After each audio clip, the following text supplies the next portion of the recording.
کو خاموش کرا لیجئے. پروگرام 10 منٹ ہے, اس کے میں 10 منٹ بولوں گا, 10 منٹ کے بعد نہیں جا پائے گا, آگے نہیں جائے گا. سب سے پہلے تو میں آپ اس مدرسے کے جو طلباء ہیں اعدادیہ سے لے کے دور فضیلت تک ہمارے مدرسے میں اور ہمارے انٹر کالج میں KG سے لے کر انٹرمیڈیٹ تک, اور ہمارا جو چشتیہ مونٹسری اسکول چلتا ہے جس کے بچے ابھی نہیں ہیں, اپنے اپنے کلاسز میں چلے گئے ہیں, ان کو یہ 80ویں یوم آزادی کی مبارکباد پیش کرتا ہوں. میں اپنی ملت سے, جو ہماری قوم ہے, چونکہ یہ انسٹیٹیوٹ ایک مائنورٹی انسٹیٹیوٹ ہے, مسلمانوں کا تعلیمی ادارہ ہے, یہ آپ سے مخاطب ہوں. چند باتیں میری سن لیجئے, انشاءاللہ وہ زندگی میں کسی نہ کسی اسٹیپ پر, کسی نہ کسی جگہ آپ کے کام آئیں گے. زندگی کے دو تلخ حقائق ہیں, ایک قید ہونا اور دوسرا آزاد ہونا. سمجھ لیجیے, ابھی آپ سے یہ کہہ دیا جائے کہ آپ 2 گھنٹہ اس خانقاہ میں قید ہیں, اس سے باہر نہیں جا سکتے, آپ کا 2 گھنٹہ کاٹنا جو ہے وہ پہاڑ ہو جائے گا. آپ بار بار اپنی گھڑی دیکھیں گے, موبائل میں اپنا ٹائم دیکھیں گے, 2 گھنٹہ نکلنا مشکل ہو جائے گا کیونکہ قید ہے. اور ایسے آپ 24 گھنٹہ خانقاہ میں بیٹھے ہوئے ہیں, جب بھی چاہ رہے ہیں آ رہے ہیں اور جب بھی چاہ رہے جا رہے ہیں.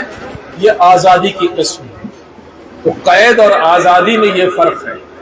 بہرحال یہ آزادی بڑی مشکلوں سے حاصل ہوئی, اور میں اس پہ نہیں گفتگو کروں گا کہ مسلم علماء کا اس کے اوپر کیا کردار رہا. یہ اظہر من الشمس ہے.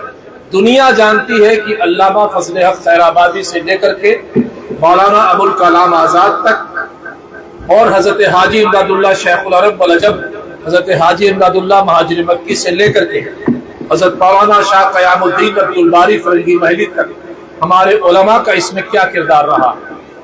دلی کی سڑکیں علماء کے خون سے رنگین ہو گئی تھی 1865 کی یوم آزادی کے بعد.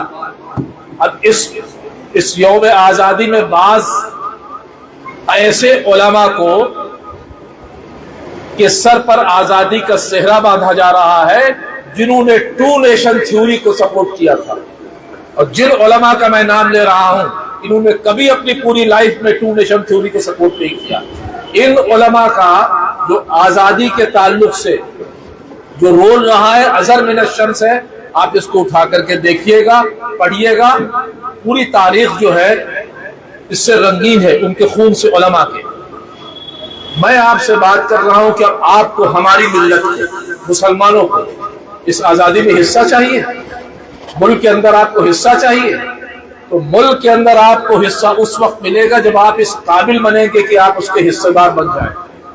اور یاد رکھیے, دنیا کی تمام قوموں کی تاریخ اٹھا کر کے آپ دیکھ لیجیے, دنیا کی تمام قوموں کی تاریخ یہ ہے کہ قوم نے اگر ترقی کی ہے تو اس ترقی کا راستہ تعلیم سے ہو کر کے گزرتا ہے, ایجوکیشن سے ہو کر کے گزرتا ہے. اگر آپ چاہتے ہیں کہ یہ ملک روز بروز ترقی کر رہا ہے, اگر آپ چاہتے ہیں کہ اس ترقی میں آپ بھی حصے دار بنیں, حصے دار بننے کا صرف ایک ہی طریقہ ہے کہ آپ تعلیم حاصل کریں, ایک اچھے ڈاکٹر بنے, ایک اچھے انجینئر بنے, ایک اچھے کمپیوٹر سائنٹسٹ بنے, ایک اچھے آرکیٹیکٹ بنے, ایک اچھے ہسٹورین بنے. اب ہمارے مدارس کے طلباء یہ سوچ رہے ہوں کہ میں نے ان کا نام نہیں لیا, آپ کے لیے بھی راستہ کھلا ہوا ہے.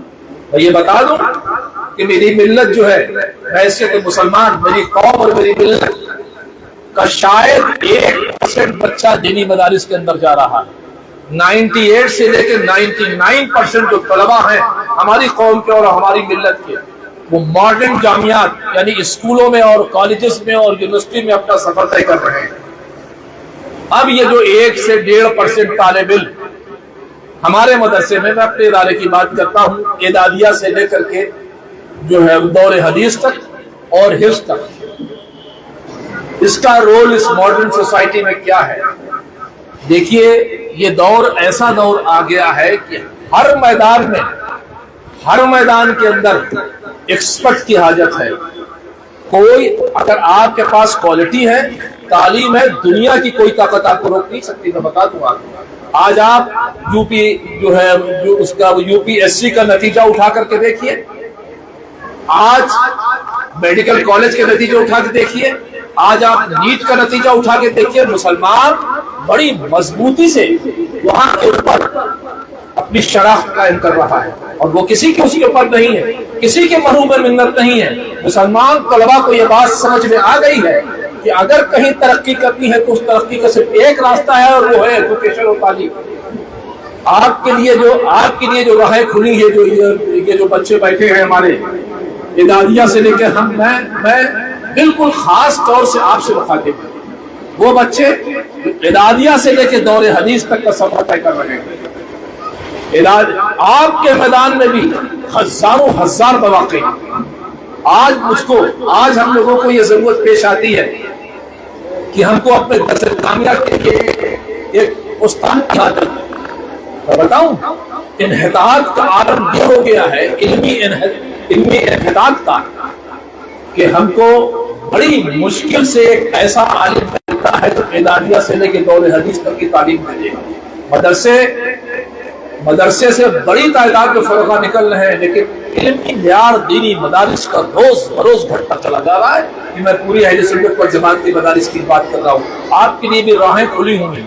آج دینی مدارس کو پوری دنیا کے اندر اچھے علماء کی حاجت ہے، اچھے مفتی کی حاجت ہے، اچھے مدرس کی حاجت ہے جو نہیں ہے.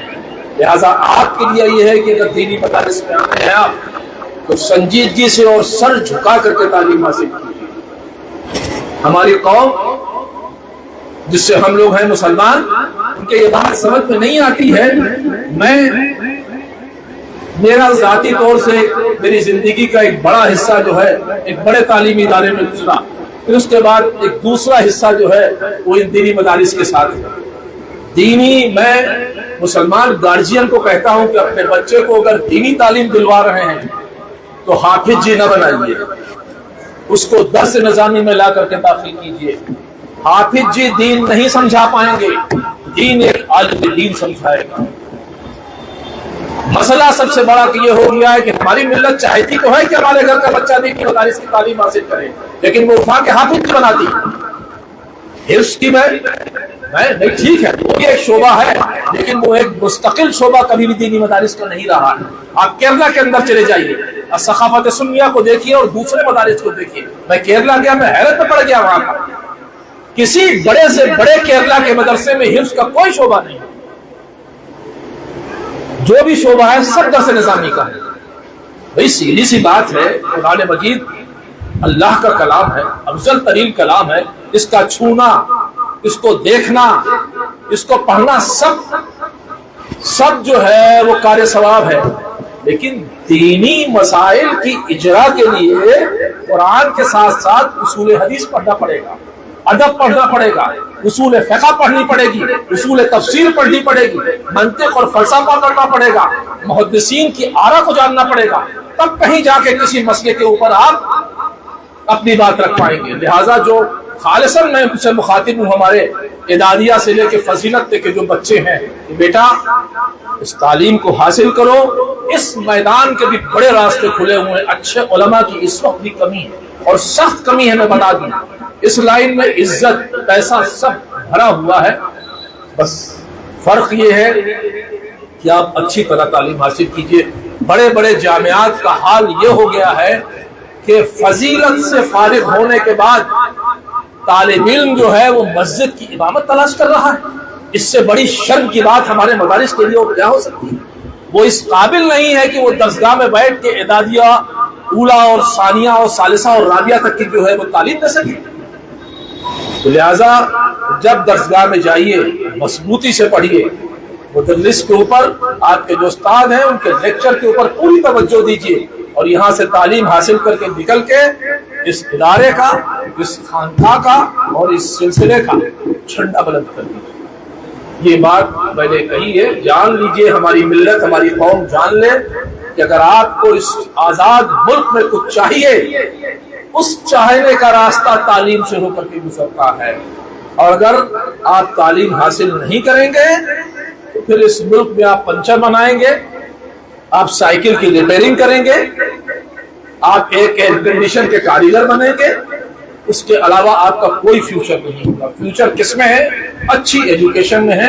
لہذا تعلیم حاصل کیجئے اور ایک اچھے تعلیم یافتہ جو ہے شخص کی طرح نکل کے سوسائٹی کی خدمت کیجئے. وآخر دعوانا ان الحمد للہ رب العالمین. استغفر اللہ ربی من کل ذنب.